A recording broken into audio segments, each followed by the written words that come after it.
Bienvenue à tous.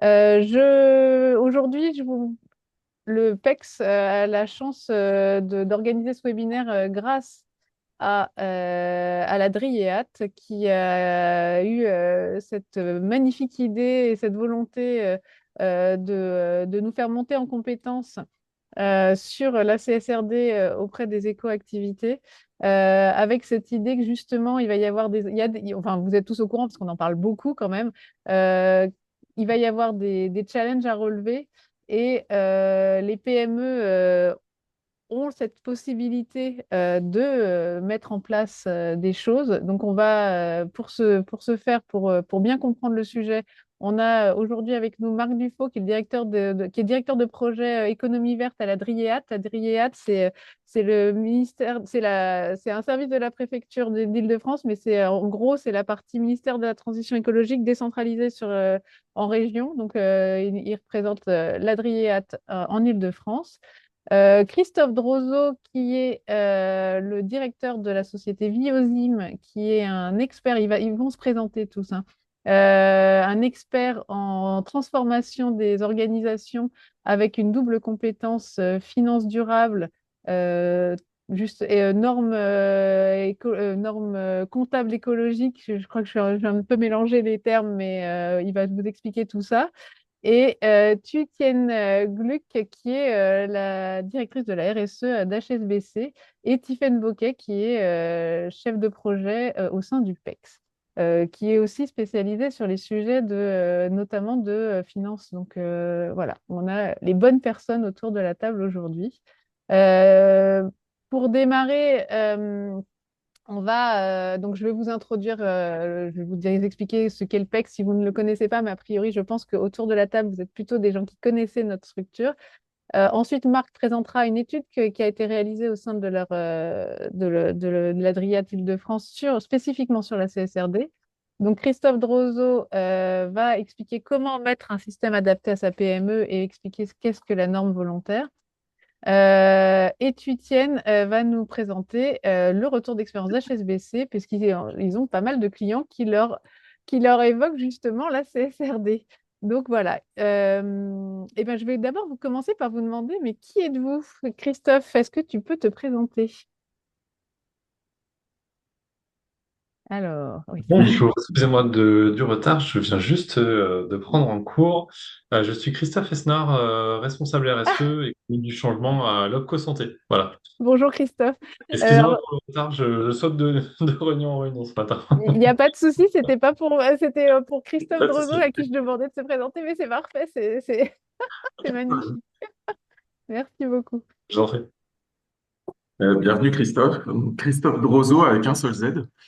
Je suis effectivement expert en CSRD sur l'analyse des textes, leur utilisation et leur mise en œuvre en entreprise et formé à la comptabilité écologique CARE qui permet aussi une mise en œuvre orientée vers l'opérationnalisation et le pilotage stratégique de cette norme européenne complexe mais nécessaire et dont on va parler aujourd'hui. Et je passe la parole à Marc ou Thuitienne, comme vous le souhaitez. Euh, Marc, Utile. vas-y. Oui. À vous, honneur aux dames. Merci. Donc, Tuitian Liu, je suis directrice développement durable pour HSBC, la banque HSBC en Europe continentale. Et nous, effectivement, l'objectif, c'est d'accompagner, de mettre en œuvre en fait la stratégie climat de la banque au niveau de l'Europe. Dans ce cadre-là, on a on a pas mal de dialogues en fait avec nos clients, entreprises de toute taille, et j'y reviendrai par la suite.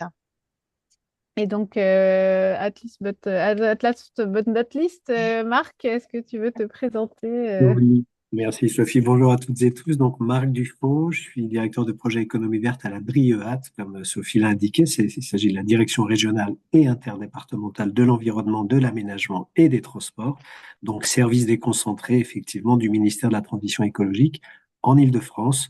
Pour ceux qui connaissent les DREAL, un acronyme qui est peut-être plus connu, ben, la DRIEAT, c'est une quasi-DREAL, c'est-à-dire qu'il nous manque la compétence habitat-logement, qui est au sein d'une autre direction francilienne. Et voilà, moi je suis une des personnes, j'allais dire une des rares personnes qui essaye de faire le pont entre un certain nombre d'aspects de sensibilisation, de formation. Au sein de chaque DREAL, il y a toujours une petite équipe qui n'est pas positionnée sur le régalien, généralement bien connu par les entreprises quand on dit DREAL. Mais il y a toujours une petite équipe qui, justement, a un objectif différent, beaucoup moins positionné sur le régalien et qui tente à monter des événements de sensibilisation, de formation. Et ici, aujourd'hui, sur la CSRD. Et en tout dernier point, j'ajoute que moi, je ne suis pas expert de la CSRD, mais je vais vous parler un peu, un petit retour d'expérience qu'on a fait suite à une petite étude qu'on a réalisée en interne il y a quelques mois. Bah, merci à tous les trois d'être présents aujourd'hui et d'ouvrir nos chakras sur la CSRD pour aller droit au but dans les mois à venir parce que on avait déjà fait un atelier avec un club francilien d'éco-entreprise il y a 2 ans où on disait attention, ça va venir, ça va venir. Alors là, maintenant, on peut vous dire ça y est. C'est bon, c'est maintenant. Donc là, c'est plus l'urgence, c'est juste, c'est aujourd'hui, quoi. Vous êtes 50 à vous être inscrits à l'événement, majoritairement des éco-activités franciliennes et des OPCO, donc c'est des organismes d'organisation des formations, parce qu'on est en train de monter un projet pilote avec la DRIETS sur comment adapter ces ressources humaines pour mettre en place cette directive au sein des entreprises. Donc, on a la chance d'avoir un certain nombre d'acteurs aussi des DOPCO, en plus des éco-entreprises. Donc, voilà. Donc, moi, généralement, je suis pas très modeste, tout le monde me connaît déjà. Je suis Sophie Gentil, je suis la déléguée générale adjointe du PEX. Ça fait presque 7 ans que j'y suis et ça fait presque 25 ans que je travaille dans l'environnement avec une expérience en normalisation justement parce que j'étais directrice communication, marketing et normalisation d'une grosse ETI qui s'appelle Burgeap. Et donc, j'ai eu la chance de mettre en place des systèmes qualité, des systèmes de management de la sécurité, de l'environnement, des qualifications. Donc, tout ça, je connais assez bien. Et donc, je sais à quel point les systèmes de management sont des outils précieux pour les directeurs d'entreprise pour créer une dynamique, pour améliorer leur système, pour faire en sorte que leur entreprise tourne au mieux. Et donc, aujourd'hui, justement, c'est tout l'enjeu, c'est comment faire de la CSRD un plus plutôt qu'une contrainte. Enfin, il y a quand même de la contrainte, hein, mais voilà. Donc, l'OPEX, c'est quoi? On est un réseau national d'entreprises, on est un réseau de réseaux. On a cet objectif de rassembler une communauté autour de cette filière. Ça fait 22 ans qu'on existe. Il y a 40 réseaux qui représentent 6000 éco-entreprises sur tous les secteurs de la transition écologique, énergétique et circulaire, sur l'ensemble du territoire et du territoire métropolitain et des DOM-TOM. On a cette communauté, cette magnifique communauté d'éco-entreprises. L'idée, c'était, il y a déjà 22 ans, c'est de développer cette filière, de créer des emplois verts. Et effectivement, on a cette chance d'être dans un secteur incroyable qui nous permet d'accélérer la transition écologique et énergétique et circulaire, j'ai envie de vous dire. Pour ça, on a donc nos réseaux et on a des partenaires qui se rapprochent du PEX pour soit soutenir la filière, soit pour créer des projets de rapprochement entre les filières. Donc, on a des grands partenaires comme l'ADEME, comme des ministères, comme BPI France, l'OFB, la DRIEAT. On a l'INPI, enfin, il y a pas mal vous allez avoir pas mal d'institutionnels. Vous allez aussi avoir des grands comptes privés, des grands comptes publics, des structures associatives et des médias. Donc voilà, je ne vais pas tous vous les citer, mais on est bien entouré. On travaille comment? On travaille avec 5 axes d'intervention, donc business, innovation, financement, emploi et compétences, Europe et international, avec à chaque fois des outils, des méthodes. L'objectif étant toujours de faire des actions concrètes pour le développement. On est un centre de ressources. On a l'annuaire national des éco-entreprises dont je vais parler juste après, l'Observatoire des éco-entreprises de France. On met à disposition un agenda d'événements pour la filière.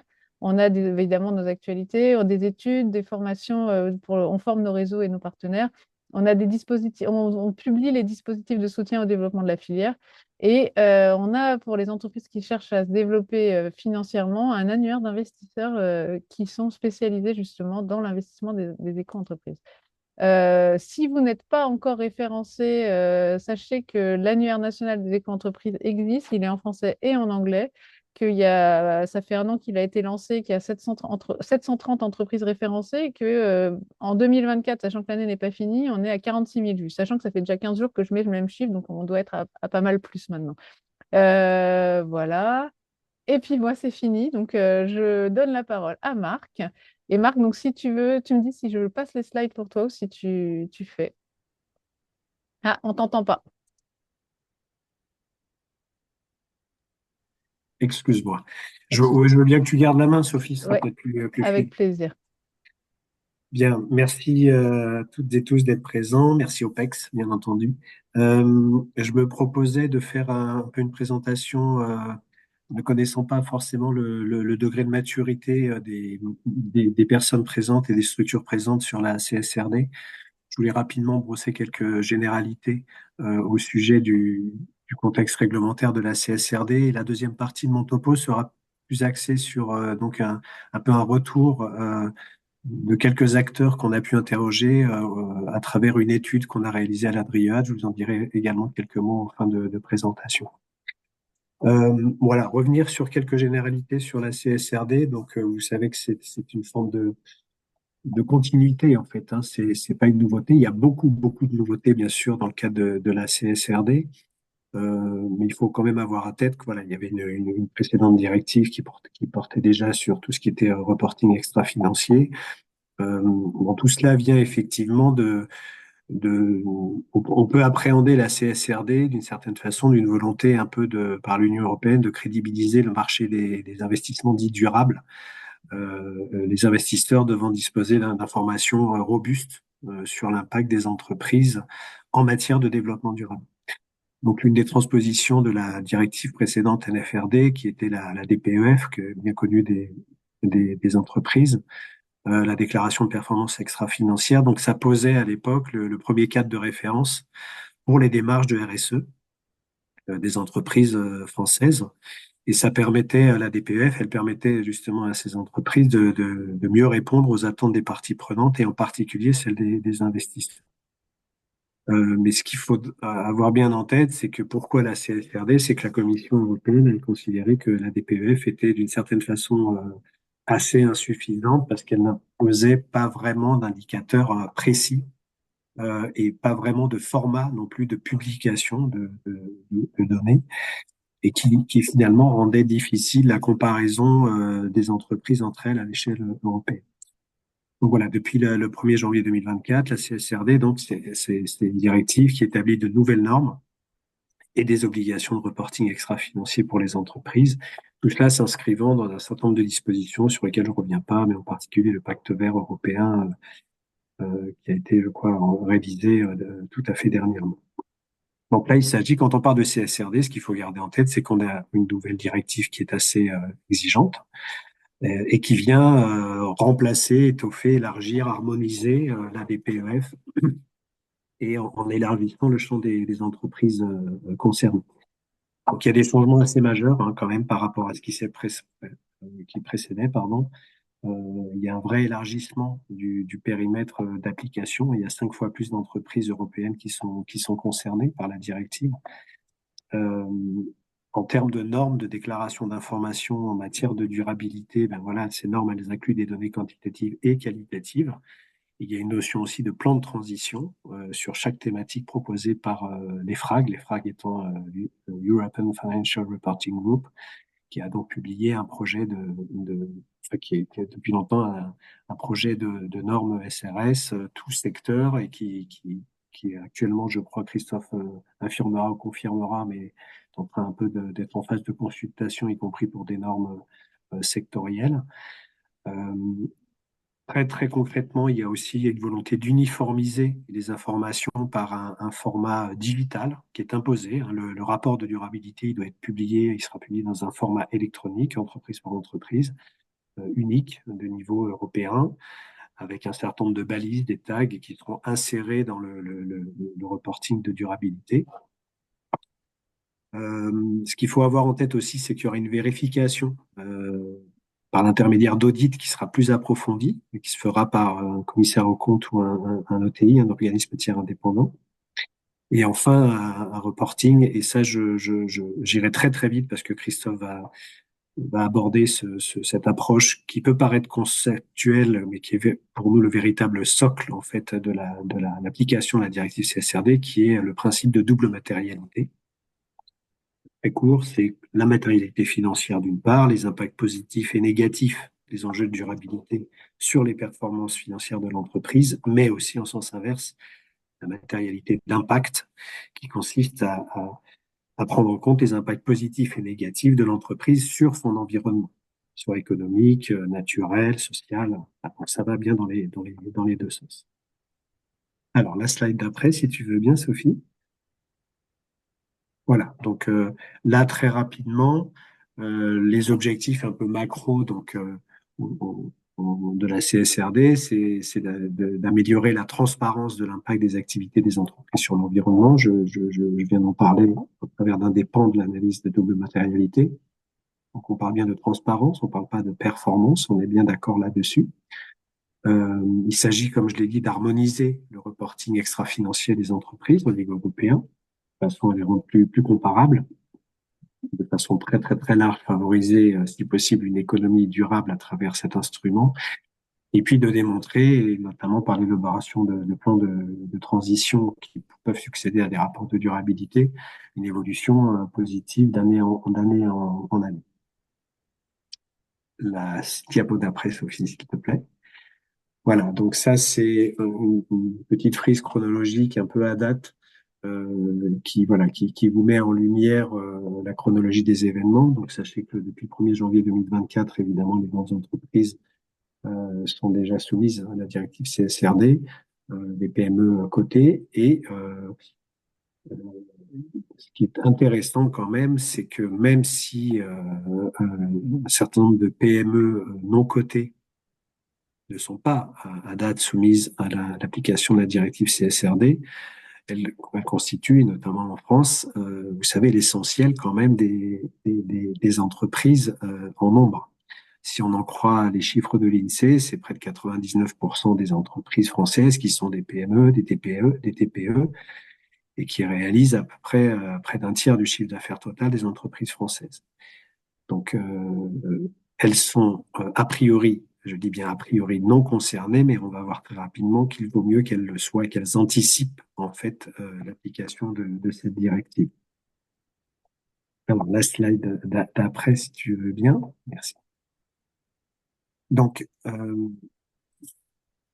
les PME, je viens de le dire, non cotées, a priori non soumises, mais on considère qu'elles sont concernées du fait notamment de leur positionnement dans la chaîne de valeur. Ce sont souvent des entreprises qui sont sous-traitantes, un certain nombre de clients et des grandes entreprises en particulier.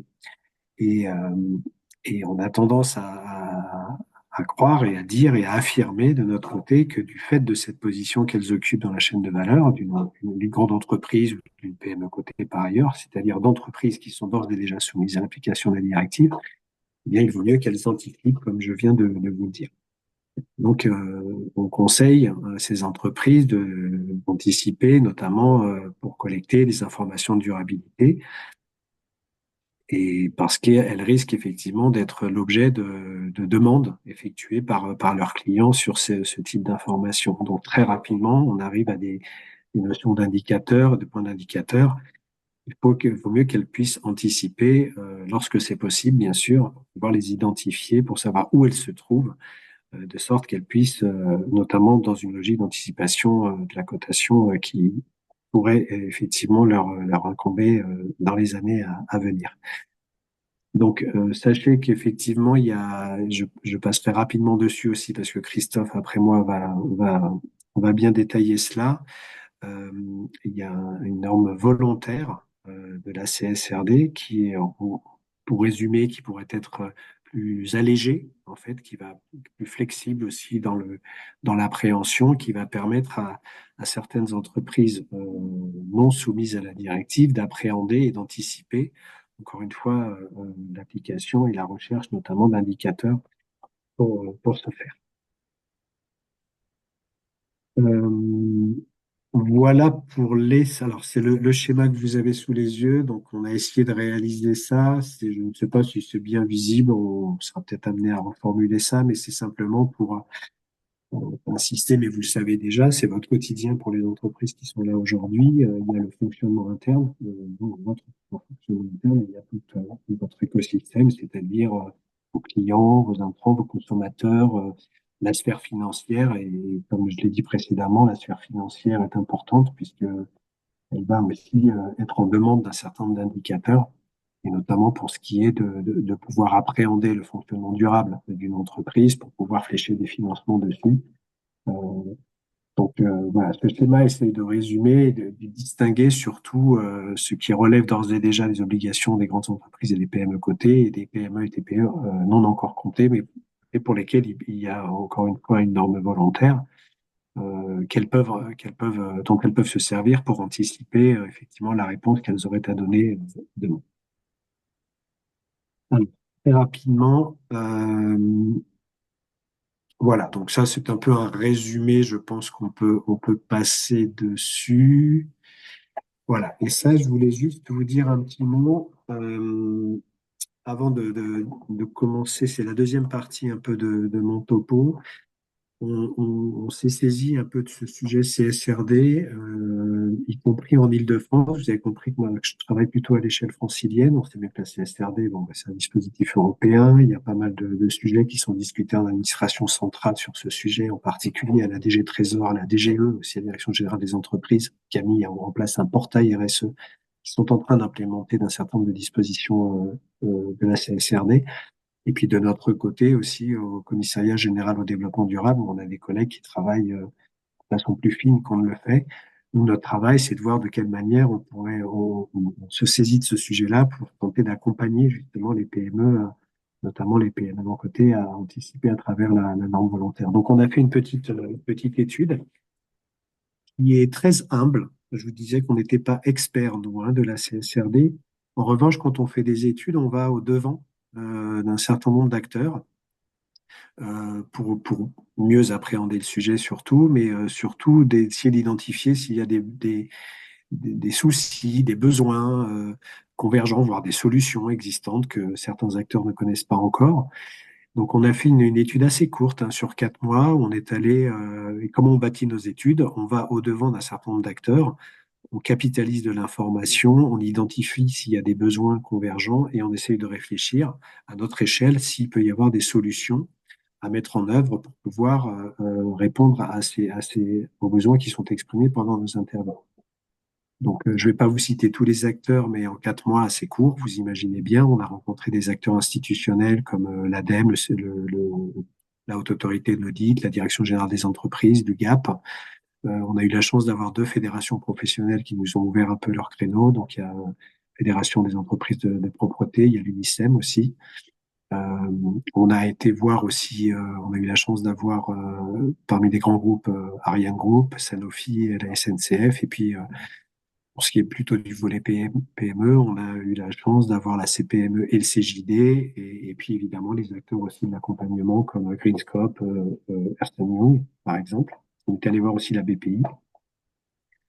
Voilà, donc ce que je veux vous dire à travers ce panel un peu d'acteurs, c'est que l'étude, évidemment, n'a pas vocation à être exhaustive et à avoir pu travailler tous les sujets en détail de la CSRD. Ceci étant, on va quand même publier la synthèse de l'étude parce que pour nous, c'est un outil qui va nous permettre demain d'aller voir notamment nos confrères institutionnels, en particulier l'ADEME, le Conseil régional, la métropole du Grand Paris, qui s'intéressent à ces questions-là et voir si ensemble, on ne pourrait pas mettre un certain nombre de dispositifs ou de solutions qui puissent répondre encore une fois aux besoins exprimés, notamment exprimés par nos représentants d'entreprise. Donc le discours pour nous, et oui, la CSRD, l'application de la CSRD pour les entreprises concernées, mais aussi les entreprises non soumises qui doivent anticiper, c'est effectivement, comme l'a dit Sophie en entrée de jeu, un challenge, un défi.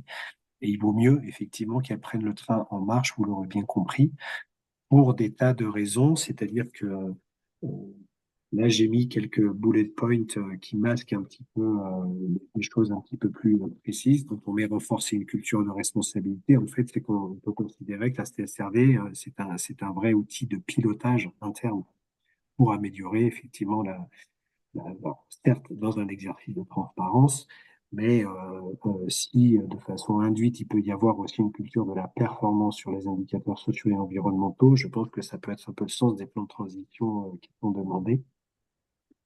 Ça peut effectivement créer une culture en fédérant en fait des employés autour d'une vision un peu commune, et c'était déjà le cas dans les démarches de la RSE.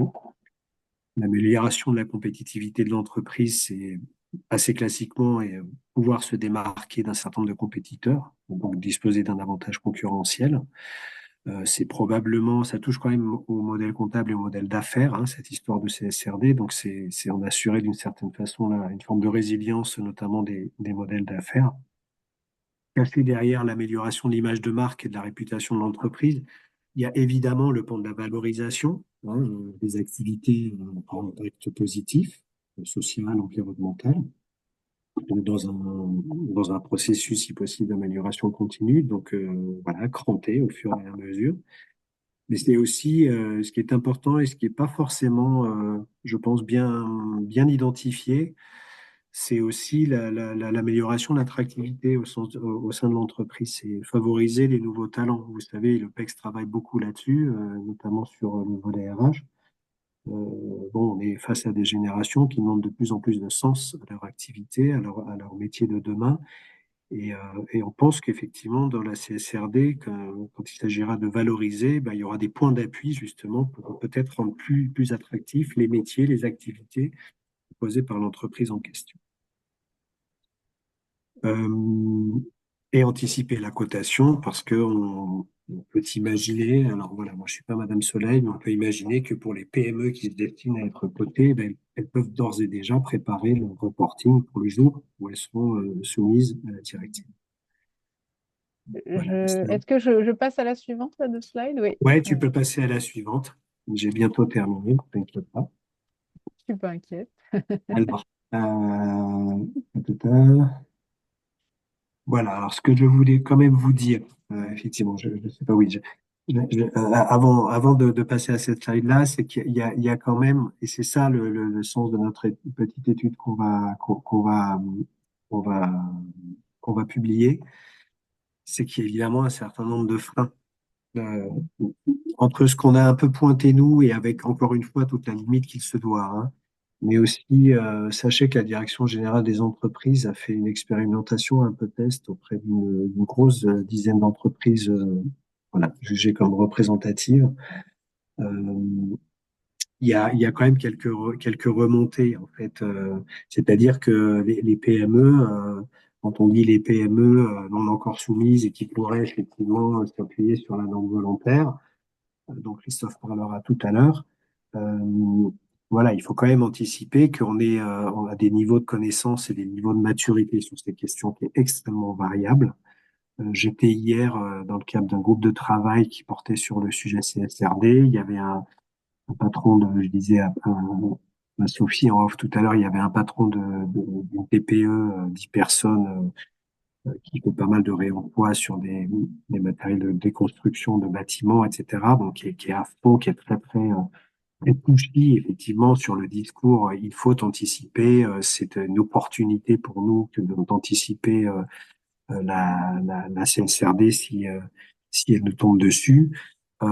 Voilà. Et puis, mais de l'autre côté de l'éventail, on a aussi des chefs d'entreprise voilà, qui n'y voient pas très clair, qui pointent parfois le risque de doublons sur différents. On nous demande beaucoup de choses. Là, il y a la CSRD qui nous arrive dessus. Est-ce qu'on n'a pas déjà remonté des informations? Donc voilà, ce que je veux dire, c'est qu'il y a parfois un manque de connaissances, dans la mesure où d'ailleurs, quand on rentre un peu dans la maille plus fine, quand on va sur les tableaux de l'EFRAG, les indicateurs, les normes, ben voilà, c'est un peu long à défricher. Ça peut Marc, intégrer Marc, je des suis désolée, il concepts. faudrait qu'on accélère un petit peu parce que Ok. on D'accord. va.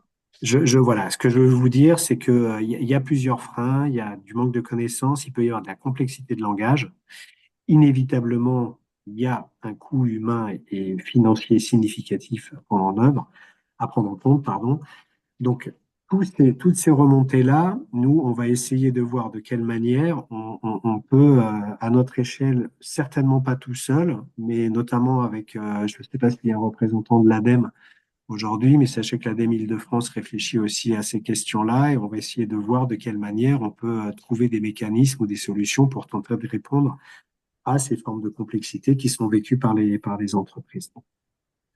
Voilà, si j'étais trop long, j'en suis désolé. Oh non, t'inquiète pas, c'est pas grave. Et, C'est juste et- pour être pour que tout le monde ait le temps de oui, oui, parler bien sûr, bien et sûr. qu'on puisse répondre aux questions, en fait, pour favoriser les échanges. Ok, du coup, voilà, la transition va être faite par Christophe qui va rentrer pour le coup dans une maille plus fine en tant qu'expert sur ces questions-là. Ouais, Merci beaucoup. merci à toi, Marc. Et puis, donc, comme vous pouvez voir, Marc a mis plein de ressources. Donc, vous accéderez à la présentation après. Donc, voilà. Merci beaucoup, Marc. Donc, Christophe Drozo, avec un Z, ça tombe bien. Christophe, est-ce que tu es là? Oui, c'est à toi. Oui, je suis là, merci. J'enchaîne avec ce que Marc vient de raconter, effectivement, et au passage, j'en profite pour répondre à une des questions du chat sur la remise en cause du calendrier d'application. Effectivement, c'est dans les actualités des choses qu'on a entendues. Moi, j'ai une simple réponse réglementaire, c'est-à-dire qu'au niveau européen, aujourd'hui, la CSRD est en œuvre et en application et normalement en transposition nationale dans tous les pays de l'Union européenne, attendu pour le 6 juillet dernier, avec 16 pays qui, à date, n'ont pas transposé. Mais cette obligation est en œuvre. Donc, a priori, aujourd'hui, c'est pas possible pour un pays de reculer tout seul dans son coin, en tout cas au niveau de l'Union européenne. Donc, il vaut mieux se préparer et ne pas jouer la montre en attendant un éventuel report, parce que, en tout cas en France, c'est dans le droit français depuis un an, ça fera un an en décembre. Donc voilà. La CSRD, donc un levier stratégique, effectivement. Pourquoi la CSRD, comme l'a dit Marc, c'est dans le cadre du Green Deal. Donc le but, c'est vraiment d'orienter les flux financiers vers la transition et accélérer cette transition écologique et sociale.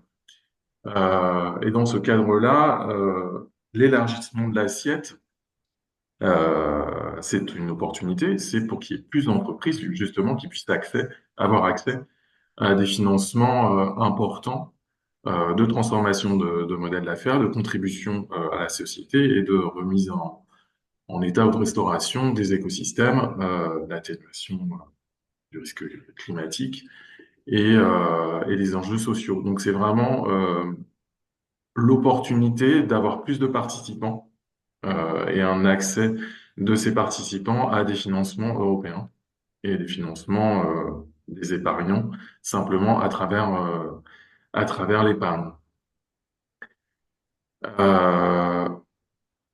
Au-delà de cette opportunité, ce qu'il faut voir aussi, c'est que l'élargissement de la CSRD au niveau européen, c'est aussi l'élargissement de normes qui étaient déjà présentes en France, notamment avec l'histoire des lois sur l'environnement NRE, Grenelle 1 et 2, qui faisait que la France était vertueuse mais se donnait des contraintes. Là, ces contraintes sont partagées.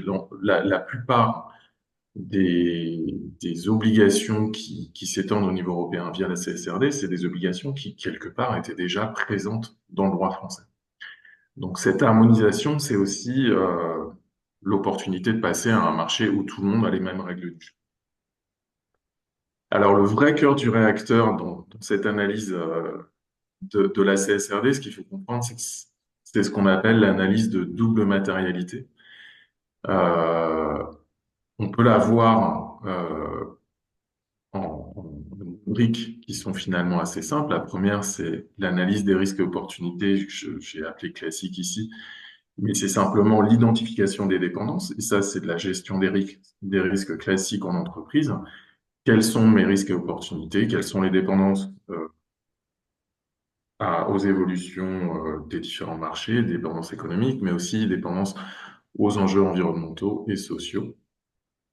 La nouveauté introduite par la CSRD, c'est l'analyse des impacts. Quelles sont les empreintes de l'entreprise? Où est-ce que mon modèle d'affaires va taper? Où est-ce que mon modèle d'affaires va avoir un impact en dégradation ou en amélioration sur l'environnement, sur les sociétés?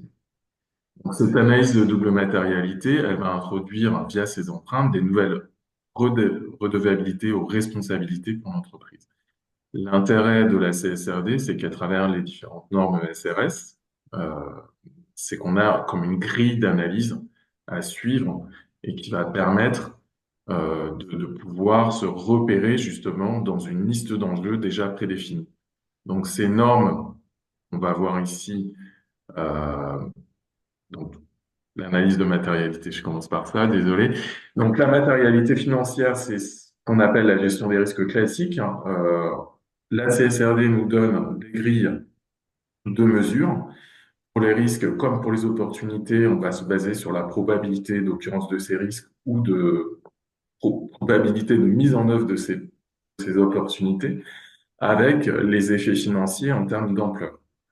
On doit respecter trois horizons, terme, moyen terme, long terme, pour faire cette analyse. Donc là, avec ce petit schéma, on a l'entreprise et on a l'impact du climat, de l'environnement et du côté social sur l'entreprise. Complété désormais par cette matérialité d'impact, c'est-à-dire que dans les activités du modèle d'affaires, on doit évaluer les impacts positifs comme les impacts négatifs, qu'ils soient réels ou potentiels. Après, la mesure est basée sur l'ampleur et l'étendue, quand on est dans le potentiel, sur la probabilité d'occurrence ou de mise en œuvre, et toujours sur les trois horizons, court terme, moyen terme. Donc, avec cette grille de mesure, on va pouvoir, chaque enjeu qu'on va détailler ensuite, identifier là où je me situe en termes de matérialité financière et de matérialité d'impact. Contrairement à la NFRD, donc la déclaration de performance extra-financière précédente, on ne regardait que ce qui avait un enjeu financier fort à la fois pour l'entreprise et pour les parties prenantes. Maintenant, on doit regarder à la fois ce qui a un impact fort, donc là où les empreintes de l'entreprise sur l'extérieur sont fortes, et on regarde effectivement également, comme avant, tous les enjeux pour lesquels la matérialité financière est forte. Donc voilà, c'est simplement, entre guillemets, ça, la double matérialité, c'est identifier l'empreinte de l'entreprise sur l'extérieur et l'empreinte de l'extérieur sur l'entreprise. Là où, comme je disais, on a une certaine complexité, et ça apparaît dans le tableau en haut à droite, c'est que l'EFRAG, l'organisme qui a mis en œuvre ces normes, avait une visée assez exhaustive sur tout ce qui était possible en termes de risque et opportunité d'un côté, donc ce qui pouvait influencer le business model, et en termes d'impact, donc là où l'activité de l'entreprise pouvait avoir un impact. Cette exhaustivité-là, elle est à mettre en perspective avec cette analyse de double matérialité où on ne doit retenir finalement que là où les enjeux sont importants et non pas essayer de reporter ou de publier des indicateurs sur. Alors, l'organisation de ces normes au niveau donc CSRD, donc pour les plus grosses entreprises, hein, et à mesure du temps, comme l'a montré Marc tout à l'heure dans le chronogramme, à horizon 2029, on en sera aux entreprises, aux PME listées et aux filiales européennes d'entreprises étrangères. On a d'abord le bloc des normes transversales SRS 1 et 2 qui donnent d'abord les exigences générales sur tout ce qui est gouvernance, stratégie, gestion de ces impacts, risques et opportunités, et quels indicateurs et cibles on doit mettre en œuvre. Et ESRS 2 décrit le norme commun, toutes les normes thématiques communes et tout le fonctionnement ensuite qu'il faudra reporter en termes de règles et de piliers. Donc, donc là, on a les règles du jeu avec ces deux normes transversales et avec les normes thématiques E, S et G, on rentre dans le cœur du sujet, c'est-à-dire qu'on a pas à pas pour chaque type d'enjeu, si c'est important, encore une fois, pour l'entreprise, euh, quelle démarche il faut décrire, quelle politique, si on en a, il faut décrire, quels indicateurs et quelles cibles on se donne, encore une fois, si on en a, il faut décrire. Donc à chaque fois, j'insiste sur le si on en a, c'est-à-dire qu'on est face à une norme de publication et on parle de transparence. Et la transparence se traduit par j'ai un impact, je le dis, je n'ai pas d'impact, je le dis. J'ai mis en œuvre des politiques, je le dis. Je n'ai pas mis en œuvre de politique, je le dis. Donc, si j'ai quelque chose à dire, je le dis. Et si je n'ai rien à dire, je dis juste, je n'ai rien à dire. Donc, en termes de mise en œuvre et d'évolution qu'il faut anticiper, comme tout sera public et comme l'a dit Marc, publier sous forme numérique sur une base de données au niveau européen, on pourra comparer en termes de secteur toutes ces publications et faire des enquêtes et faire des statistiques. Donc, si à date, si aujourd'hui, effectivement, je n'ai pas avancé au-delà de identifier quels sont mes enjeux, quels sont mes impacts, l'an prochain, j'essaye de mettre en place une politique, de voir quel type d'action je veux mettre en œuvre et comment je les finance. Et ça, je le publierai l'an prochain. Si je ne compte rien faire, au bout d'un moment, ça se verra quand je serai comparé effectivement à à mes concurrents, que ce soit français ou européens. Et c'est un petit peu ça, et c'est un petit peu ce qui s'est passé avec les normes de qualité il y a déjà plus d'une dizaine d'années. C'est que à force de comparaison, tout le monde, de manière vertueuse, sera normalement au rendez-vous avec le même niveau de qualité et d'exigence. Euh, L'autre point, effectivement, c'est les normes sectorielles. Aujourd'hui, on n'a que des normes thématiques qui doivent s'appliquer à tous. Les FRAC travaillent sur les normes sectorielles avec une priorité qui est mise sur oil and gas, donc le pétrole et le gaz, et le secteur minier, qui devrait être prête normalement pour consultation à la fin de cette année. Ensuite, on aura transport routier aussi, qui est assez urgente. Et dans l'ordre, on aura après ça, au cours de l'année prochaine, normalement, et publication peut-être en 2026 ou 2027, textile, accessoires, chaussures, joaillerie, institutions financières, et dans le lot d'après, agriculture, pêche, véhicules à moteur, production d'énergie, alimentation. L'intérêt de l'émergence de ces normes sectorielles, c'est que ce sera beaucoup plus facile pour une entreprise, quelle que soit sa taille, de savoir où, a priori, de manière logique et consensuelle, j'ai un impact, où j'ai des risques et des opportunités. Donc là, j'étais au niveau des normes qui s'appliquent plutôt aux grosses entreprises et en général à celles de plus de 250 salariés. Les FRAG poussent via une norme volontaire toutes les entreprises de toute taille à se saisir de ces sujets à travers ce qu'on appelle VSMI, la Voluntary Norm for Small and Medium Enterprise, qui est une simplification et une mise en perspective en fait de ce qui est cœur dans la CSRD à destination des petites entreprises. Donc, elle est composée de 3 modules. Un module de base qui regroupe au plus 36 données qui sont des données sur les problématiques environnementales, sociales et conduite des affaires et qui ne nécessitent pas d'analyse de matérialité. Donc là, c'est simplement, voilà, vous avez une liste de données à remonter. Quand je dis données, il faut comprendre que soit c'est une mesure, un indicateur avec une unité, soit c'est quelque chose à écrire qui s'appelle narratif. On a en complément possible un module purement narratif, celui-ci, qui regroupe l'ensemble des politiques, des actions et des cibles que vous vous donnez et que vous avez déjà mises en place.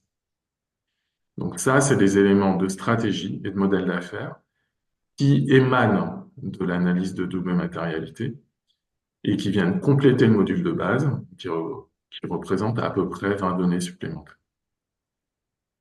Le troisième module, qui s'appelle Business Partner, partenaires commerciaux, c'est un ensemble de données supplémentaires d'informations nécessaires aux partenaires commerciaux, aux investisseurs et aux prêteurs de l'entreprise. En fait, ça regroupe des données qui seraient manquantes, notamment si vos partenaires commerciaux ou vos investisseurs ont besoin de données supplémentaires pour leur propre reporting.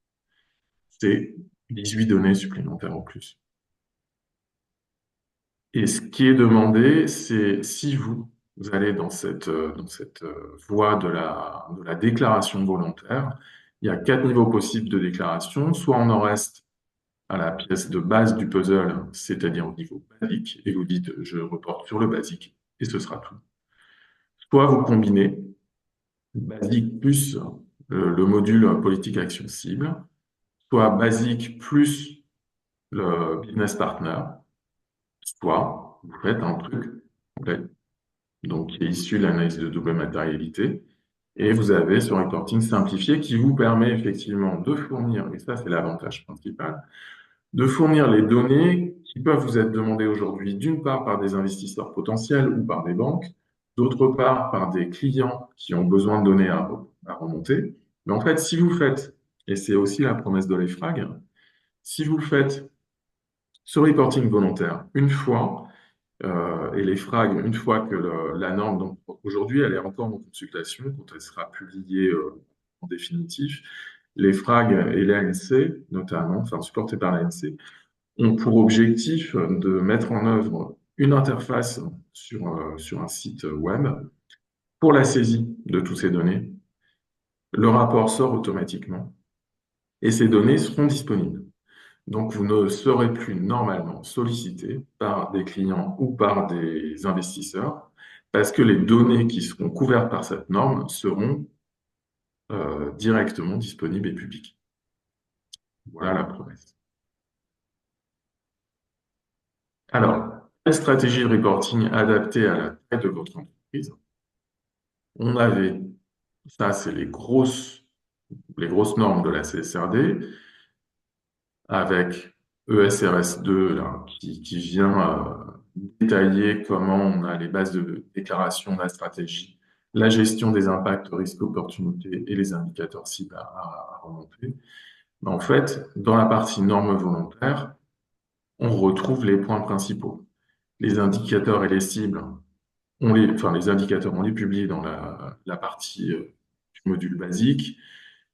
Tout ce qui est stratégie et gestion des impacts, risques et opportunités, quand on a des actions en place et qu'on s'est fixé des cibles, c'est dans le module politique action cible. Et toute la partie gestion complémentaire, notamment à destination des investisseurs et des partenaires commerciaux, c'est dans le module business plan.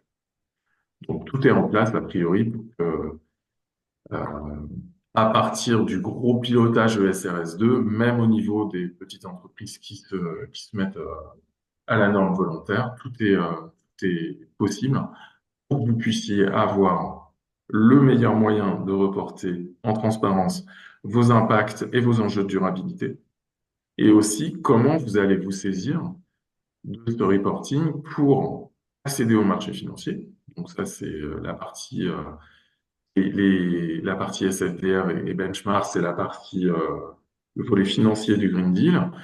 Les données qui seront reportées dans le cadre volontaire sont suffisantes pour répondre aux enjeux des investisseurs côté réglementation SFDR et côté benchmark. D'un point de vue pilotage, là je vais prendre deux exemples concrets. J'insiste encore sur le fait que la CSRD, qu'elle soit norme volontaire ou norme globale, on parle d'enjeux de transparence sur les enjeux de durabilité et on parle d'enjeux de publication.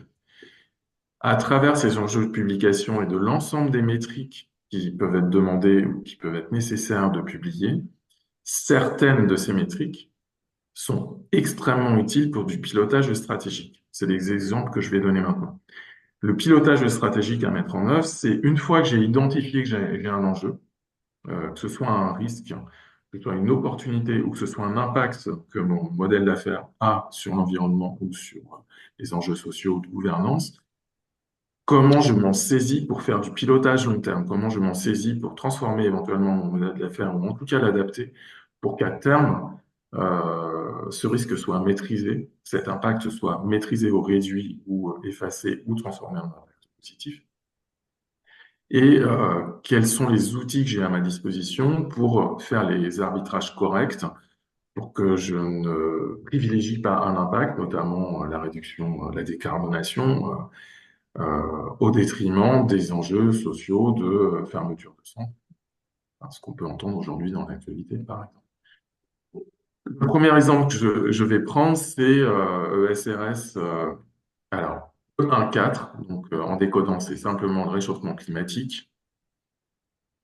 Et je vais vous lire directement ce qui est demandé sur le réchauffement climatique. Donc, l'entreprise publie les cibles climatiques qu'elle s'est fixées. Ça, c'est le paragraphe 30. Le 31, c'est l'objectif de cette exigence de publication et de permettre de comprendre les cibles que l'entreprise s'est fixées, soutenir les politiques adoptées en matière d'atténuation et de changement climatique et d'adaptation à celui-ci, et pour traiter ces impacts, risques et opportunités matérielles au changement climatique. Et le dernier paragraphe que je voulais vous lire, le 33, en ce qui concerne les informations à publier, l'entreprise indique si et comment elle s'est fixé des cibles de réduction des émissions de gaz à effet de serre et ou toute autre cible afin de gérer les impacts, risques et opportunités matérielles liées au changement climatique, par exemple le déploiement d'énergies renouvelables, l'efficacité énergétique, l'adaptation au changement climatique, l'atténuation des risques physiques ou de transition.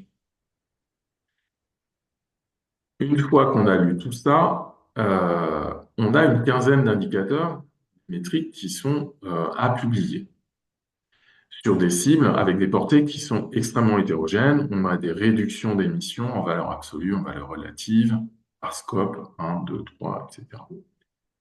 Donc, ces indicateurs sont nécessaires. On doit les reporter parce que c'est demandé. Et c'est notamment nécessaire pour SFDR, donc la réglementation sur la finance durable, ou la réglementation benchmark également. Mais la question, c'est, une fois que j'ai reporté tous ces indicateurs, comment, opérationnellement, dans mon modèle d'affaires, je retiens ce qui a un sens stratégique. Alors là, la proposition que je base, moi, sur la comptabilité écologique, c'est la cible absolue de réduction du scope 1. C'est l'enjeu principal. Ensuite, le scope 2, via les achats responsables, où est-ce que je vais me fournir en énergie, énergie décarbonée si possible. Et scope 3, d'abord amont, via également les achats responsables.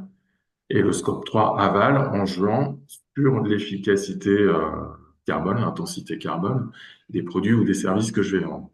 Mais l'indicateur le plus important à suivre en gestion, encore une fois, c'est les émissions de gaz à effet de serre du scope 1, donc qui sont directement liées aux opérations de l'entreprise. Donc cette approche est valable pour répondre à la CSRD norme globale du monde, des grosses entreprises, et également pour, c'est l'indicateur que j'ai noté ici, N360 et BP376, des normes volontaires. Donc, quel que soit le niveau de reporting que vous adoptez de manière obligatoire ou volontaire, ce choix de pilotage sur cet indicateur-là est pertinent pour votre entreprise en termes de gestion. Et si, je ne vais pas répéter tout ce que j'ai lu sur les demandes de la norme, mais on vous demande à la fois de comment vous allez piloter. Moi, ce que je propose, c'est effectivement cet indicateur en absolu. Et on vous demande aussi si vous êtes fixé une cible et comment.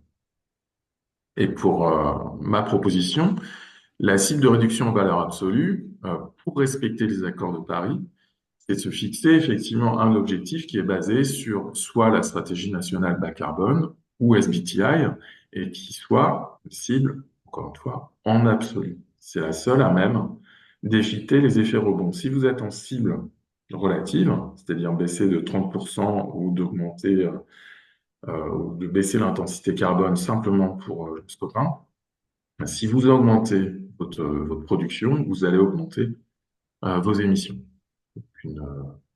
Voilà, je pense que le message est passé.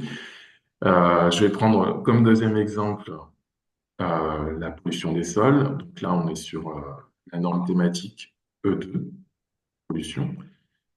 Pour les entreprises pour lesquelles cet enjeu de pollution est matériel, donc le paragraphe 20 de E2, cible en matière de pollution, c'est l'entreprise publie les cibles en matière de pollution qu'elle s'est fixée. Euh, Compléter les demandes, le paragraphe suivant, c'est les informations à publier en vertu du paragraphe 1 que je viens de citer, indique si et comment ces types sont liés à la prévention et à la réduction. De la même manière, on a des indications sur des indications de publication et non de gestion. Donc, ce qui est important ici, pour une gestion stratégique, de la même manière, c'est de se donner, en accord avec la directive IED, donc relative aux émissions industrielles, qui donne des valeurs limites légales d'émissions et de pollution des sols. La stratégie durable à terme consiste à utiliser une fraction de ces valeurs limites comme des cibles de réduction. Et là, encore une fois, on est sur des montants absolus pour une meilleure gestion. Et on associe à ces cibles les plans d'action de réduction pour avoir les bonnes ressources financières adaptées et complémentaires qui permettent d'établir une gestion à terme et un plan d'action qui peut être publié de manière volontaire pour les entreprises soumises, enfin qui se portent volontaires à publier, ou pour la CSRD obligatoire. Euh, Encore une fois, un besoin d'identifier l'enjeu matériel pour son entreprise. Une fois que c'est identifié, où est-ce que j'en suis, la photo, quelle cible je me fixe, l'objectif, et comment je finance cet objectif et quel plan d'action je mets en place.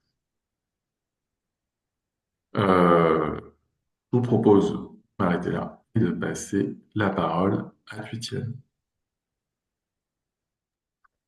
Merci Christophe. Alors, point de vue du banquier, euh, pour nous, HSBC Continental Europe, alors effectivement, on va émettre notre premier rapport de CSRD en février 2025. Donc voilà, on est dans tout ce travail qui a été expliqué préalablement. Néanmoins, ce que je trouve intéressant dans cet exercice qui est assez complexe, c'est que c'est vraiment un changement effectivement en profondeur euh, du dialogue partie prenante, du dialogue entre les différentes directions de la banque en interne pour mettre en œuvre ces exigences ESRS. Ça permet, je dirais, d'aligner un certain nombre d'intérêts. Euh, Ça permet de structurer aussi notre approche euh, ESG par rapport à la stratégie du groupe HSBC, qui au niveau mondial a publié un plan de transition net zéro à horizon 2050 euh, en janvier dernier. C'est un document d'une centaine de pages dans lequel on explique la manière dont on voit la transition sur les différentes régions du globe, dans les différents secteurs fortement émissifs, les technologies qu'on imagine, les CAPEX, etc., et la manière dont on le met en œuvre. Euh, donc, pour moi, ça fait le lien. En France, notamment, on a CSRD et ce plan de transition nous donne l'occasion, en fait, d'accélérer les échanges qu'on peut avoir avec nos clients entreprises sur ces sujets climat et nature. Juste pour rappel, par rapport aux chiffres que donnait Marc en tout début, pour montrer l'importance du secteur des PME en France, en fait, il y a une note de la délégation aux entreprises du Sénat qui a été publiée en octobre 2024, qui disait que à peu près 64% des entreprises européennes ont déjà été directement concernées par des événements climatiques tels que des vagues de chaleur, des sécheresses, des inondations, qui ont perturbé d'une manière ou d'une autre l'activité économique de ces entreprises, avec des arrêts de production, des fermetures de points de vente, des diminutions de rendement agricole, d'activité touristique, des ruptures d'approvisionnement. C'était 64% qui ont été touchés en 2023 et 57% l'année d'avant. Donc, on voit quand même qu'il y a une tendance. Et, euh, et effectivement, toutes ces entreprises ont bien un impact en matière d'émissions de gaz à effet de serre. En France, cette note du Sénat disait que les PME et ETI représente à elle seule 30% de l'empreinte carbone. Euh, Or, apparemment, 13% des PME et ETI ont une stratégie de décarbonation à ce jour, et seulement 1% ont établi cette cartographie des risques et dépendances. Dans le cadre du Green Deal, donc effectivement, il y a un plan d'action pour la finance durable qui a été mis en œuvre, euh, dont, euh, euh, dont Marc et Christophe ont évoqué CSRD et SFDR. Il faut savoir que pour les banques, la Banque centrale européenne a décliné ou déployé ou ajouté un volet climat et nature dans le cadre de ces régulations qu'elle impose aux banques. Et nous, en tant que banque, on doit jouer notre rôle, effectivement, et intégrer cette notion de risque climat et nature dans le cadre de nos activités.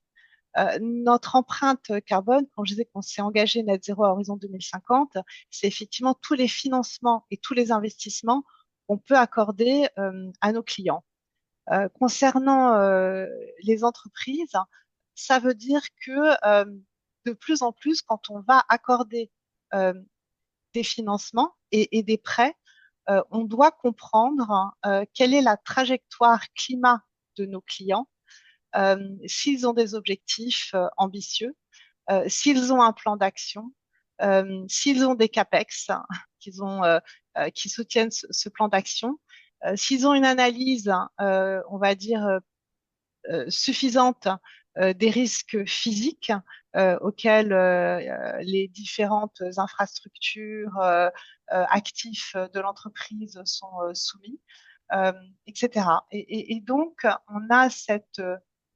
on doit avoir cette compréhension des plans de transition de nos clients. On doit, quand on fait des financements, comprendre effectivement finalement quel va être l'impact de ces financements sur nos objectifs de décarbonation en matière d'émissions financées. Donc, on dit émissions financées, c'est les émissions qui sont finalement liées à nos crédits.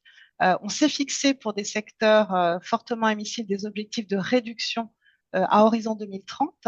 Et donc, ça veut dire que quand on va faire un financement dans dans un de ces secteurs sur lesquels on s'est fixé un objectif de réduction d'émissions, on va considérer, on va évaluer la part des émissions associées que, que, que, que représente ce crédit, et on va vérifier que on est entre guillemets toujours en ligne avec notre trajectoire de décarbonation. Et puis on gère ça au niveau portefeuille. Donc il y a je dirais, toute cette intégration de ces sujets qui sont en train de transformer la banque et la manière dont on regarde les financements et investissements. Et quand Christophe parlait, effectivement, vous donnez des exemples concrets finalement de l'utilité d'indicateurs CSRD dans le pilotage stratégique que peut mener l'entreprise. Je ne sais pas si vous avez entendu parler, mais en tout cas, c'est un segment de produits ou de financement qui se développe, où les banques aujourd'hui font des crédits qui vont être adossés à des indicateurs de performance ESG. Et donc, une entreprise qui s'est fixé un indicateur de réduction d'émissions de gaz à effet de serre, scope 1 ou 2, scope 1, 2, 3, qui a des objectifs de parité dans l'entreprise, pour prendre un critère S. Euh, Elle s'est fixé des objectifs, elle s'est fixé un plan d'action et donc une trajectoire, soit de diminution de ses gaz à effet de serre, soit d'amélioration de sa parité. On peut en fait adosser un crédit, ce qu'on appelle un Sustainability Linked Loan, donc un crédit qui tous les ans va prendre une photo de la, de la performance de l'entreprise par rapport à ces deux, trois indicateurs fixés, et ça va impacter le coût du crédit à la baisse si les objectifs sont atteints. Donc pour HSBC, enfin voilà, c'est aussi, enfin et pour les autres banques, hein, ce type d'indicateur permet aussi d'avoir un lien direct avec un coût du financement, ce qui est l'objectif au final de la Banque centrale, hein, c'est de dire que les banques vont avoir un coût du crédit, un coût de la liquidité, un coût du capital qui va progressivement et de plus en plus intégrer ces risques liés au climat et à la nature. Je pense à la nature parce que dans le cadre de cette ce Green Deal et de ces différentes réglementations liées à la finance durable, on a effectivement tout ce qui est lié à l'atténuation et à l'adaptation au changement climatique, mais on a aussi des thématiques liées à la biodiversité, à l'eau, à l'économie circulaire, et on a effectivement cette demande, de la même manière de la Banque centrale européenne, de comprendre comment nos clients entreprises se positionnent sur ces sujets. L'eau devient une ressource indispensable, enfin est une ressource indispensable pour un certain nombre d'activités économiques. Hein. On pense à l'énergie, mais on pense aussi à la fabrication de microprocesseurs ou autres. Et ça devient une ressource rare, notamment dans certaines régions. Et donc, il faut que le banquier aussi, dans son analyse de risque, comprenne comment l'entreprise anticipe ces thématiques. Donc nous, globalement, comment ça se passe? On a de plus en plus des clients qui, de manière, on va dire, proactive, volontaire, à travers leur chargé d'affaires, nous interrogent. Nous, direction du développement durable, hein, c'est quelque chose d'assez nouveau, et on fait en fait des échanges entre le directeur financier, éventuellement le directeur développement durable de l'entreprise, ou des fois c'est niveau CEO uniquement, la direction générale, et puis chez nous, côté banque, le chargé d'affaires, et puis quelqu'un de la direction du développement durable, pour échanger sur les enjeux euh, autour de la double matérialité, hein, qui a été mentionnée précédemment, mais d'une manière un peu plus large sur les enjeux ESG pour, voilà. Dans l'analyse de double matérialité, on demande l'avis, enfin l'idée est de demander l'avis des parties prenantes. Donc le secteur financier, la banque est l'une des parties prenantes de l'entreprise. Et puis nous, ça nous permet d'expliquer aussi effectivement quels sont les enjeux et pourquoi, d'une manière de plus en plus systématique, on va aussi dialoguer avec nos clients sur ces sujets qui sont assez nouveaux. Donc on a, pardon, j'ai oublié de défiler mes slides, mais globalement on a voilà 4, 5, 6, 7 échanges par mois sur ces sujets, des questionnaires que des entreprises peuvent nous envoyer pour faire valider leur double matérialité. Euh, on a voilà des rendez-vous autour de cette double matérialité. On a des échanges dans le cadre enfin voilà, dans le cadre de partenariats avec des clusters et autres. C'est vraiment une démarche que en tout cas nous, notre direction du réseau des entreprises, enfin, de la banque commerciale, mais de manière de plus en plus systématique. Hein, la banque intègre aussi un nouveau score, en fait, climat et nature, dans cette analyse de risque. Euh, je ne sais pas si vous avez entendu que la Banque de France a aussi commencé à développer un projet de cotation, alors uniquement climat, et qui va être réservé aux grandes entreprises aujourd'hui soumises à CSRD dans une approche sectorielle. Mais voilà, ce dialogue, on va dire, sur ces sujets avec les différents acteurs du secteur financier, je pense, ne va que se développer et générer finalement, voilà, en tout cas pour la banque, des opportunités de financement. L'objectif de la banque, c'est bien d'aider les entreprises à à changer leur modèle d'affaires, à faire leur transition, surtout dans les secteurs émissifs. Hein, c'est bien là qu'est l'enjeu, de transformer l'économie. Donc nous, tout notre enjeu, c'est d'arriver à identifier les opportunités de financement et d'investissement qui vont pouvoir faire progresser euh, cette économie bas carbone. Et donc, c'est pour ça aussi que le groupe HSBC s'est engagé à financer de 750 à 1000 milliards de dollars à horizon 2030 ses clients sur ces sujets.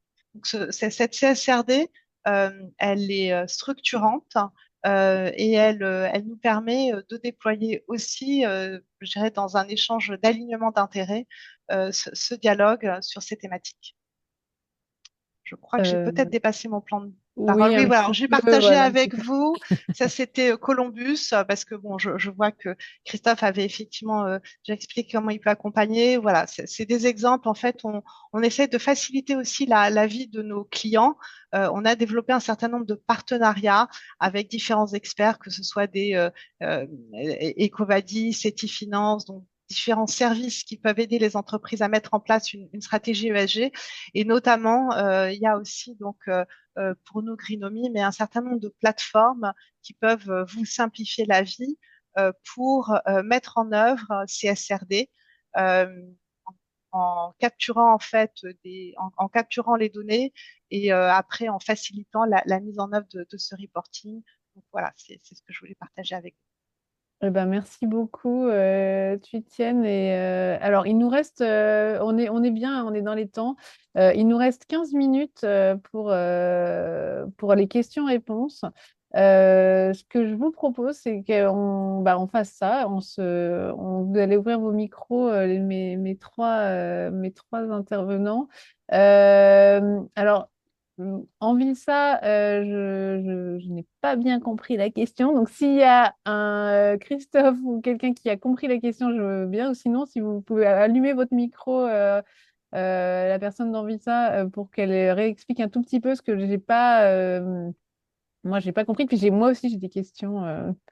Donc, est-ce que Christophe, tu comprends la question, toi? Je peux répondre à ce que je Oui, comprends de la question. voilà. Ce que je comprends, c'est qu'il n'y a pas, enfin, en tout cas, la réponse que j'ai envie de donner, c'est qu'il n'y a pas d'approche globale et systématique pour faire l'évaluation en fait de la matérialité d'impact.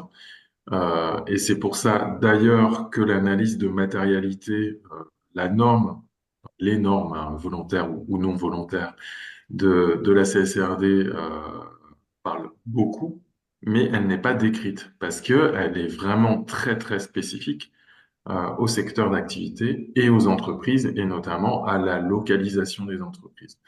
Donc là où il faut essayer d'être agile à la fois et pragmatique surtout, c'est enjeu par enjeu se dire bon bah voilà moi mon cœur d'affaires c'est celui-ci. Est-ce que j'ai un impact direct sur la biodiversité, par exemple, si je suis une entreprise de service dans un immeuble haussmannien dans le cœur de Paris ou dans un immeuble d'entreprise dans une grande ville, non, la biodiversité ne sera pas mon enjeu matériel. En revanche, effectivement, et ça c'est important de le noter, parce que je ne l'ai pas redit, je suis pas sûr qu'on l'ait dit, c'est que le climat, a priori, pour tout le monde, est un enjeu matériel, et si ça ne l'est pas, il faut justifier pourquoi. Et c'est le seul, hein, dans tous les enjeux qui sont proposés par la norme. Le climat est attendu matériel pour tout le monde. Après, les autres, c'est vraiment en fonction des modèles d'affaires. Merci Euh, Christophe. Enfin, je crois que c'était ma question. Sophie, merci. Et juste pour dire le deuxième côté, je crois que vous n'avez pas compris. C'était pas une question, en fait, c'était une réflexion parce que, par exemple, moi, on travaille dans le domaine aéronautique, on travaille à peu près centaines d'aéroports dans le monde. Et là, en fait, le scope 3, bien évidemment, c'est 95% des émissions d'un aéroport. Du coup, on ne peut pas dire que scope 3 n'est pas important. Et même dans scope 3, il y a que les avions qui prennent le grand parti. Du coup, quand on fait des efforts, il ne faut pas oublier, en fait, oui, le scope 1, c'est toujours, bien évidemment, le plus important parce qu'on peut agir directement. Mais aussi dans le scope 3, il faut regarder vraiment dans le scope 3 ce qui compose peut-être le plus grand parti. Et il faut vraiment éviter, enfin, il faut essayer de faire potentiellement des actions pour réduire. C'était ça. C'était pas une question, mais c'était voilà, une réflexion. ok. Merci beaucoup. Moi, Confirme j'avais. effectivement sur les histoires de scope. Le scope 1, on a la main dessus et là, on peut se transformer et on est sûr de pouvoir agir.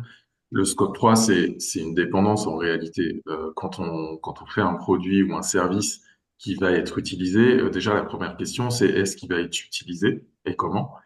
Et, euh, et c'est une dépendance dans le sens où, à horizon 2050, si on est vraiment net zéro ou on n'a plus d'émissions possibles, ce scope 3 va se fermer, que le produit, je l'ai mis sur le marché ou pas, il sera plus utilisé quelque part. Ou alors il sera vraiment compensé ou vraiment capturé.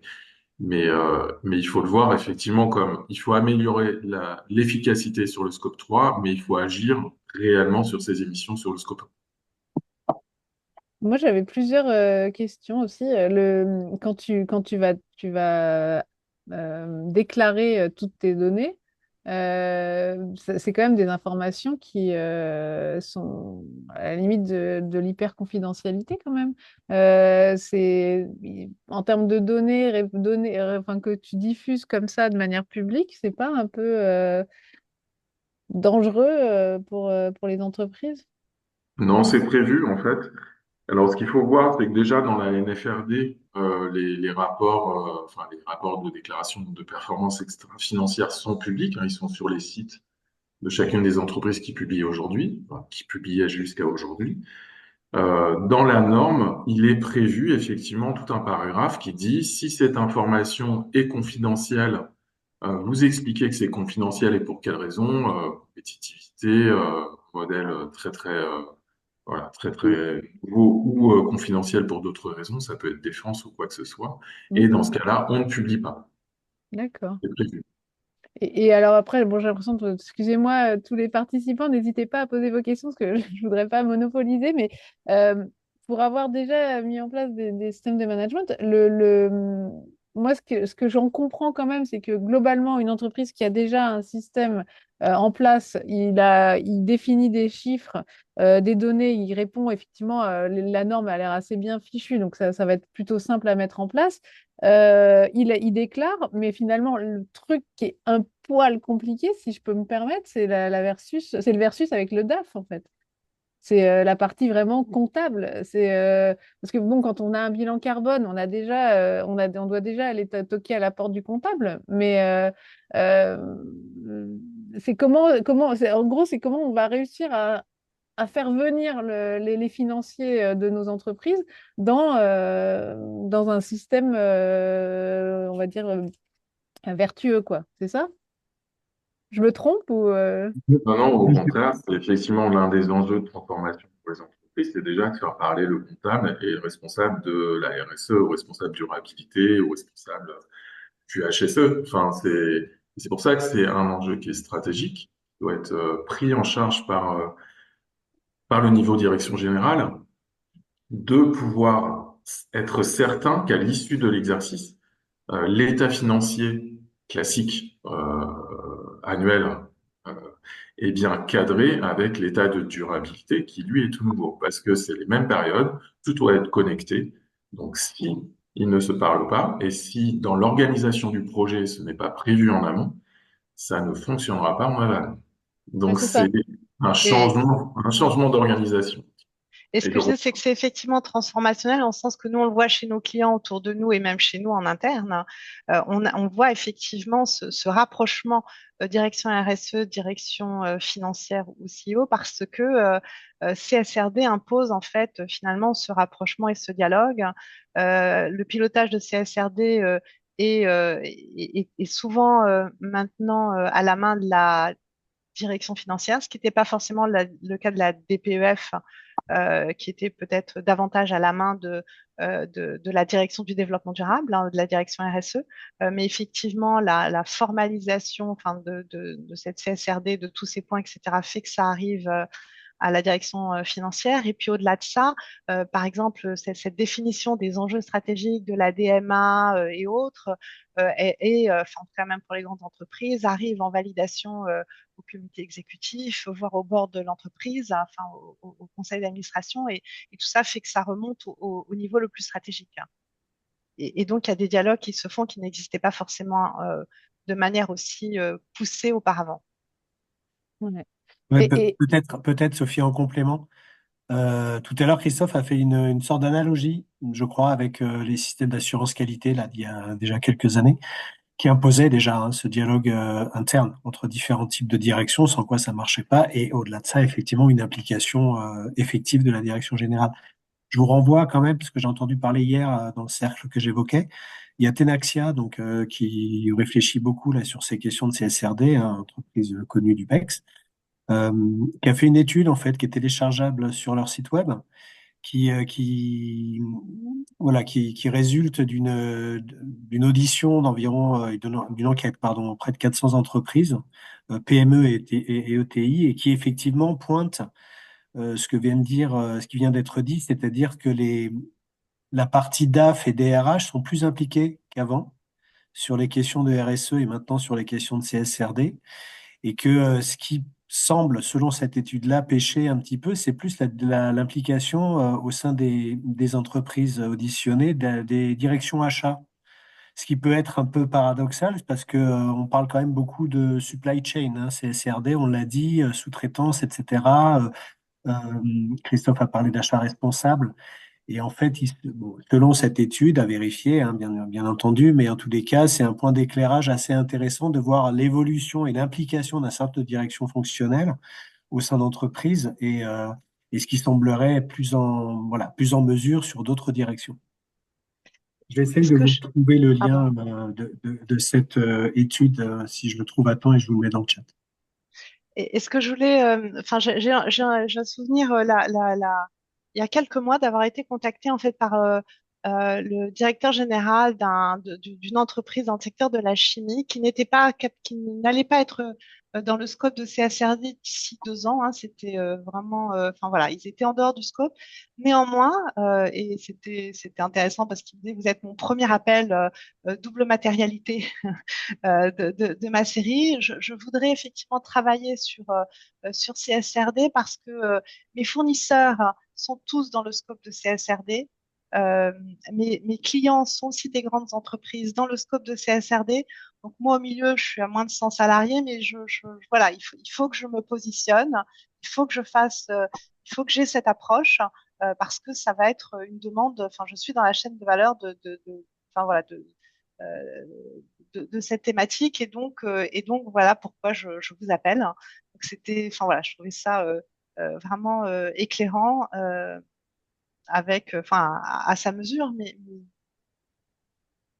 quand on parlait de scope 3, oui, c'est important effectivement aussi de plus en plus, même si bien sûr il faut démarrer par ce qui est dans son périmètre, de penser à ces de scope 3. Là, on a eu des questions qui sont aussi pertinentes. On demande est-ce que les CAC sont aussi formés aux enjeux de durabilité? Comment faire quand on est une TPE pour simplifier les 76 items? Moi, ce qui me vient à l'esprit pour la partie simplification, ce serait d'avoir un peu comme ce que enfin, on peut faire parfois avec Ecovadis, c'est d'avoir un formulaire avec les 76 points et pour pouvoir cliquer facilement et avoir finalement, ça peut être assez simplifié de faire une forme de grille d'audit en fait. Ça n'empêchera pas de devoir répondre aux questions, donc bon, l'air de rien. Et sur la partie formation des CAC, je trouve que ça c'est intéressant. Là, j'ai pas de réponse, j'ai pas Sur les deux questions, en fait, pour les CAC et les OTI, les organismes de tiers indépendants, ils ont une obligation de formation pour pouvoir auditer à partir du 1er janvier 2025 de 90 heures minimum. Et ça, c'est en cours. Et, Ah. plusieurs des grands cabinets ont déjà leurs auditeurs qui sont prêts à auditer. Donc oui, ils se sont formés à tous les enjeux ESG et aux normes ESRS. Ça, c'est fait. Et sur la partie effectivement simplification pour les TPE, c'est un peu l'objectif que j'évoquais tout à l'heure, d'avoir une interface de saisie qui permet directement de récupérer les données, au moins de la partie module basique de la norme volontaire, pour que le rapport soit généré automatiquement et que les données soient stockées au niveau européen pour éviter effectivement de surcharger les entreprises, notamment les TPE. Après, ce qu'il faut avoir en tête, mais là c'est pour les entreprises d'au moins 50 salariés, c'est qu'il y a une grosse partie de ces données qui sont déjà disponibles dans la BDE-SE, la base de données économique, sociale et environnementale à disposition des CSE. Donc, c'est aussi articulé. C'est l'avantage d'être en France, c'est qu'on avait déjà ces initiatives-là qui mettaient en œuvre cette recherche de données, d'une petite partie des données. Donc là, vraiment au niveau volontaire, basique module. D'accord. Je vais me permettre, parce qu'il nous reste 2 minutes, je partage juste nos actus pour faire vite, hein. Dans une semaine, il y a Polytech Paris. Si vous avez besoin d'invitation, le PEX vous invite avec plaisir. N'hésitez surtout pas, il y aura le lien qui sera cliquable là. N'hésitez vraiment pas à nous demander. On fait d'ailleurs une présentation sur les éco-activités et les emplois dans les éco-activités le 26 novembre à 10 heures. Donc n'hésitez pas à venir. Euh, vous pouvez prendre date. Le prochain Forum national des éco-entreprises, le plus gros événement du PEX et de la filière, c'est le 3 avril au ministère de l'économie. La rencontre territoire Île-de-France avec des vitrines de l'innovation, c'est le 5 juin. Notre rendez-vous membre et partenaire, ça c'est vraiment très spécifique, c'est le 5 septembre à BPI France. Et si vous savez que bientôt vous allez lever des fonds, la prochaine rencontre Ecotech Finance aura lieu le 25 septembre à BPI France. Voilà, sachez que pour le forum, nous avons déjà eu la validation de l'ouverture du forum par le ministre chargé de l'Industrie. Si vous n'êtes pas encore dans le réseau PEX, rapprochez-vous de nos réseaux, référencez-vous dans l'annuaire. Si vous êtes une éco-entreprise qui a priori est le cas. Et j'avais laissé cette phrase-là parce que ça vient d'un autre événement. Si vous êtes un grand groupe ou un territoire, n'hésitez pas à nous contacter pour devenir partenaire de la filière. Et voilà, et surtout, restez en contact avec nous. Vous avez nos actualités la newsletter. Vous avez, connectez-vous avec nous sur LinkedIn. Et puis surtout, ben, on reste en contact. Merci à tous nos participants qui ont joué le jeu. Je vous remercie tous les quatre d'avoir été là, enfin tous les trois et quatre avec Tiffaine ce matin. Nous restons en contact, on vous envoie les supports et puis bah, merci beaucoup et puis ben, on va mener à bien cette CSRD collectivement. À bientôt. Au Bonne revoir. journée à tous. Au Au revoir. revoir. Merci à tous. Au revoir. Bonne journée.